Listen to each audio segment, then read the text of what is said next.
Conveniencias. Cuando Roboam había consolidado el reino, dejó la ley de Jehová, y todo Israel con él. Segundo libro de Crónicas 12:1. Roboam desvió su corazón visto asegurado su trono.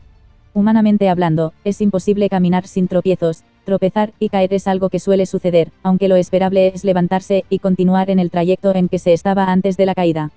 Pero la caída se torna desvío cuando uno ya no se mantiene en su sitio. Esto mismo le aconteció a su padre, el rey Salomón, en su vejez, que influenciado por sus tantas mujeres, desvió su corazón a sus dioses. Primeramente tuvo el error de permitirles que ellas continuaran practicando su idolatría, y eso acabó torciendo su corazón en pos de sus ídolos.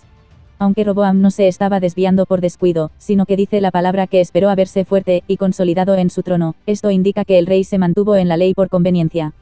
Que un hombre se desvíe no implica que deba desviarse todo un pueblo, pero cuando este es el que lo encabeza, el resto del cuerpo se va a ir con él. Y aquí podemos ver que Israel tampoco estaba sirviendo a Dios honestamente, sino en mimetización con lo que hacía su rey. No es que no existiera advertencia sobre esto, y hasta en los cánticos de David podemos verla en forma de bienaventuranza. Bienaventurado el hombre que puso en Jehová su confianza, y no mira a los soberbios, ni a los que se desvían tras la mentira. Salmos 44. Desdichadamente el rey, y no Dios, era a quien el pueblo seguía, y tenía por cabeza. Cuando el Señor Jesús anduvo entre su pueblo, durante el inicio y el desarrollo de su ministerio terrenal, se escogió para sí 12 discípulos, más los tantos otros que le seguían. He aquí algunas motivaciones de sus tantos seguidores. Y le seguía gran multitud, porque veían las señales que hacía en los enfermos. Respondió Jesús y les dijo, de cierto os digo que me buscáis, no porque habéis visto las señales, sino porque comisteis el pan y os saciasteis.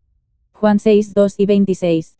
La evidencia está en que de los millares de personas que movía en su trayecto evangelístico, solamente unos 500 lo vieron ascender en las nubes, y solo 120 se mantuvieron fieles en el aposento alto, en espera de su promesa. Y que, de aquellos 10 leprosos sanados por Jesús, de los cuales solo el extranjero se volvió a él agradecido. Respondiendo Jesús, dijo, no son 10 los que fueron limpiados. ¿Y los 9, dónde están? No hubo quien volviese y diese gloria a Dios sino este extranjero. Y le dijo, levántate, vete, tu fe te ha salvado. Lucas 17 del 17 al 19. Peor aún de aquel que estaba entre los 12 escogidos del Señor, el que lo entregó a cambio de 30 monedas de plata, el Señor ya supo ofrecerle a este aquello que lo motivara a permanecer entre ellos hasta que se cumpliera el momento de entregarlo, la tesorería del grupo. Actualmente, y aunque los creyentes tenemos el Espíritu Santo que mora en nosotros, y nos guía a toda verdad, por nuestra debilidad carnal, es esperable que tengamos a un hermano por referente de cómo encaminarnos, y de cómo poner en práctica nuestra vida de fe cristiana. Hubo advertencia de Pablo a la iglesia de Corinto, con respecto a eso, que iniciaba diciendo sed imitadores de mí, mientras decía seguidamente como yo imito a Cristo, para dirigir la mirada del oyente, no hacia sí mismo, sino hacia el Señor. Los hombres cometen errores, pero Dios es perfecto en todos los sentidos. Cuando la cabeza no está sana, todo el cuerpo inevitablemente está enfermo, igualmente el cuerpo irá donde su cabeza indique. Como Roboam inició de bien su reinado para luego desviarse, desviando con él a todo el pueblo hacia la idolatría, así podemos ver cómo acontece tristemente en varias congregaciones de la iglesia actual, que habiendo iniciado humildemente y fiel a las Escrituras, una vez establecida, su pastor decida alterar el mensaje para ampliar la audiencia y sus ofrendas. Luego están los congregantes fieles a su pastor, y no a Cristo, que no examinándolo a la luz de las Escrituras, dan sí y amén a todo lo que éste proponga. Con esta reflexión hoy se nos invita a la mirada introspectiva, para preguntarnos sobre cuál es nuestra motivación, y quién es nuestra cabeza.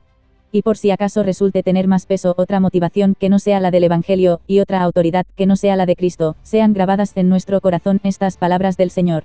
Yo soy la vid, vosotros los pámpanos, el que permanece en mí, y yo en él, este lleva mucho fruto, porque separados de mí nada podéis hacer.